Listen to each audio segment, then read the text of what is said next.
মমতা ব্যানার্জির আদর্শে আদর্শিত হয়ে পতাকা তুলে দিচ্ছে। বন্দে মাতরম, বন্দে মাতরম, জিন্দাবাদ, জিন্দাবাদ, জিন্দাবাদ, জিন্দাবাদ, জিন্দাবাদ, জিন্দাবাদ, জিন্দাবাদ, জিন্দাবাদ,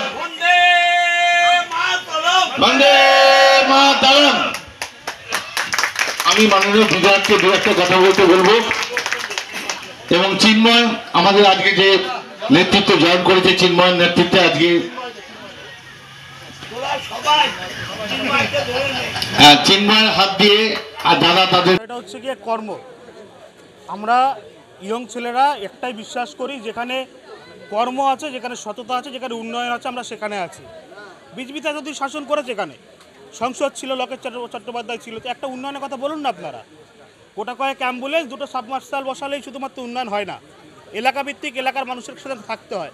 একবারও রবীন্দ্রনগর এসছে, আসেনি, পা পড়তো না রবীন্দ্রনগরে। তো যে পা রবীন্দ্রনগরে পড়তো না, সে পা নিয়ে তো লাফালাফি করে কোনো লাভ নেই। তো যাকে আমরা সবসময় পাই, আজকে অসিত মজুমদারকে যখনই ডাকি তখনই পাই, বিপদে আপদে সে রং দেখে না। সে কোনটা কে তৃণমূল করে, কে সিপিএম করে, কে বিজেপি করে, সেটা বড় কথা নয় তার কাছে। তার কাছে হচ্ছে বিধানসভা আমার, ছেলেরা আমার, কর্মীরা আমার, সবার পাশে আমাকে থাকতে হবে। তো আমাদের অসিত মজুমদারকে এতটাই মানে একজন বিধায়ক হিসাবে এত সুন্দর কাজ করেছেন। আজকে উন্নয়নটা দেখুন না, আজকে আমাদের এই আপনারা দেখতে পাবেন এই পাঠশালাটা, এই যে বড় হাই মার্শালটা বসেছে, ঠিক আছে, সামনে এই যে রাস্তাটা নতুন হয়েছে, এই রাস্তাটাও খুব সম্ভবত স্যাংশন হয়ে গেছে। তো পুরোপুরিভাবে কিন্তু ওনার একার পক্ষেই সম্ভব হয়েছে, যেটা আমরা বিজেপি থেকে যে সাহায্যটা আমরা কখনোই পাইনি। তারপরে কর্মীদের ভিতরে ঝামেলা অশান্তি লেগেই আছে, ঠিক আছে, ওদের ভিতরে দলাদলি খাওয়াখাই করতে করতেই শেষ হয়ে যাচ্ছে।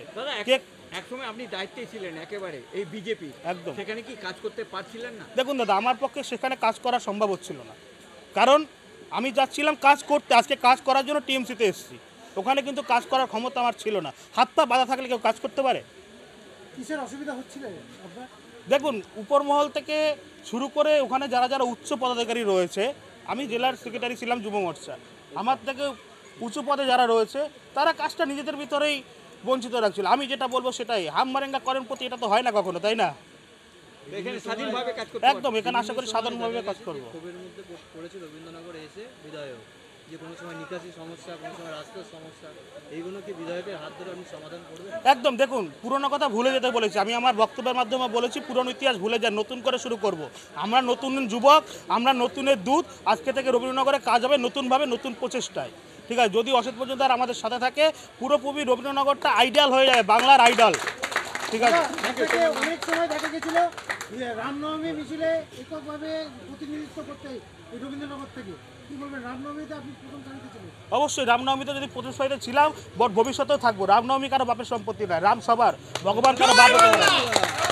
আপনার নামটা কি বলবেন? আমার নাম চিন্ময় দাস, প্রাক্তন যুব মোর্চার সেক্রেটারি জেলা, বর্তমান তৃণমূল কর্মীর একজন সাধারণ সদস্য।